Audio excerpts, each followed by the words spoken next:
सुप्रभात बच्चों। ऑनलाइन कार्यक्रम में पुनः आपका स्वागत है। आज हम कक्षा 5वीं हिंदी पाठ्य पुस्तक रिमझिम के पाठ 3 खिलौने वाला का भाग 2 पढ़ने जा रहे हैं।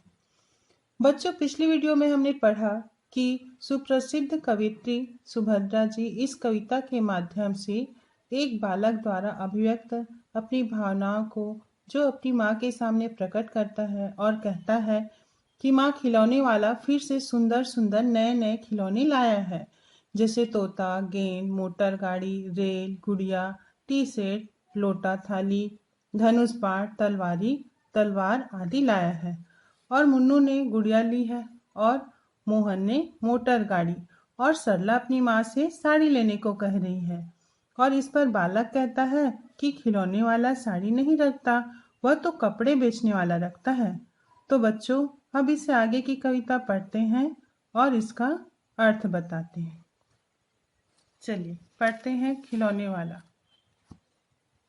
अम्मा तुमने तो ला करके मुझे दे दिए पैसे 4, कौन खिलौना लेता हूँ मैं, तुम भी मन में करो विचार। यहाँ पर बालक अपनी माँ से कहता है कि बालक अपनी अम्मा यानी माँ कि खिलौने वाला के आने पर तुमने मुझे 4 पैसे दे दिए। अब वह विचार कर रहा है यानी सोच रहा है कि उसे कौन सा खिलौना लेना चाहिए। और वह अपनी माँ से भी विचार करने के लिए कहता है या सोचने के लिए कहता है कि माँ तुम भी बताओ कि मैं कौन सा खिलौना लूं। तुम सोचोगी मैं ले लूंगा तोता, बिल्ली, मोटर, रेल, पर माँ यह मैं कभी न लूंगा, ये तो है बच्चों के खेल। बालक अपनी माँ से कहता है कि अगर वह सोच रही है कि उसका बेटा दूसरे बच्चों की तरह ही तोता, बिल्ली, मोटर या रेलगाड़ी खरीदेगा तो यह गलत सोच रही है। उसका बेटा तो समझदार और बुद्धिमान है। तो वह क्या बोलता है कि इन खिलौनों को वह कभी नहीं लेगा, क्योंकि ये खिलौने तो बच्चों के हैं।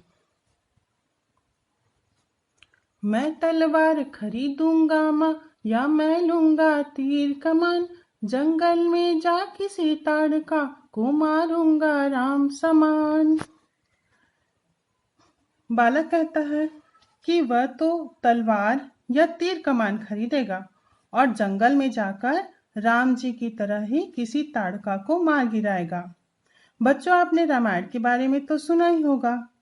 यह हमारी धार्मिक ग्रंथ है जिसमें श्री राम जी ने ताड़का का वध किया था। तब से यज्ञ करेंगे असुरों को मैं मार भगाऊंगा, यूं ही कुछ दिन करते करते रामचंद्र बन जाऊंगा। बच्चों, बालक कहता है कि वह खिलौने वाले से तलवार या तीर कमान लेगा और जंगल में जाकर ताड़का को राम जी के समान मारेगा। तपसी यानी तपस्वी गण, जैसे ऋषि मुनि लोग तपस्या करते हैं ना, धूप हो, गर्मी हो या बरसात हो और बहुत कष्ट सहते हैं, तो जो तपस्या करने वाले हैं उसे तपसी कहते हैं। तो बालक कहता है कि तपसी यज्ञ करेंगे तो असुरों अर्थात राक्षसों को मारकर भगा दूंगा, ताकि तपस्वी शांति पूर्वक यज्ञ कर सके। और इसी प्रकार मैं अच्छे अच्छे काम करते जाऊंगा और एक दिन खुद ही रामचंद्र बन जाऊंगा। यहीं रहूंगा कौशल्या मैं, तुमको यहीं बनाऊंगा, तुम कह दोगी बन जाने को, हंसते हंसते जाऊंगा। बच्चों, बालक कहता है कि माँ मैं एक दिन राम जी बन जाऊंगा और आपको कौशल्या बना दूंगा, क्योंकि राम जी के माता जी का नाम क्या था? कौशल्या। और बालक बोलता है अपनी माँ से कि अगर तुम मुझे वन यानी जंगल जाने को आदेश दोगे तो वह हंसते हंसते अर्थात खुशी खुशी जंगल भी चले जाएगा। जैसे श्री राम जी अपने माता पिता की आज्ञा का पालन करने के लिए वन चले गए थे, वैसे ही मैं भी जंगल चले जाऊंगा।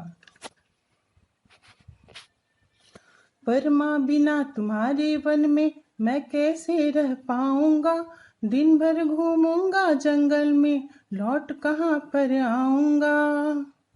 किससे लूंगा पैसे, रूठूंगा तो कौन मना लेगा। कौन प्यार से बिठा गोद में, मनचाही चीजें देगा। बच्चों, बालक फिर थोड़ी देर में शीघ्र दुखी हो जाता है और माँ से कहता है कि माँ, अगर मैं आपके बिना जंगल में चले जाऊंगा तो आपके बिना मैं कैसे रह पाऊंगा। बच्चों, आप लोग के भी जीवन में माँ का एक विशेष स्थान है। सभी बच्चों के जीवन में रहता है विशेष स्थान, क्योंकि माँ के सहयोग के बिना तो बच्चे कुछ काम कर ही नहीं सकते हैं। तो वह सोचता है कि अगर मैं जंगल चले जाऊंगा तो मैं कैसे रह पाऊंगा। वह जंगल में पैसे किससे मांगेगा, किससे रूठेगा और फिर कौन उसे मनाएगा। जैसे आप लोग रूठते हो तो आपकी मम्मी मनाती है ना, वैसे ही। और गोद में बैठाकर मनचाही अर्थात उसकी इच्छा के अनुसार अच्छी अच्छी चीजें कौन देगा, अर्थात मैं तुम्हारे बिना जंगल में कैसे रह पाऊंगा। बच्चों, यह कविता आप सभी को अवश्य पसंद आई होगी। इसे दोबारा पढ़ें और आरोह अवरोह के साथ इसे याद करें। इससे संबंधित कठिन शब्द, शब्दार्थ और प्रश्नोत्तर आपको दिए जाएंगे, जिसे आप अपने फेयर कॉपी में लिखेंगे। धन्यवाद।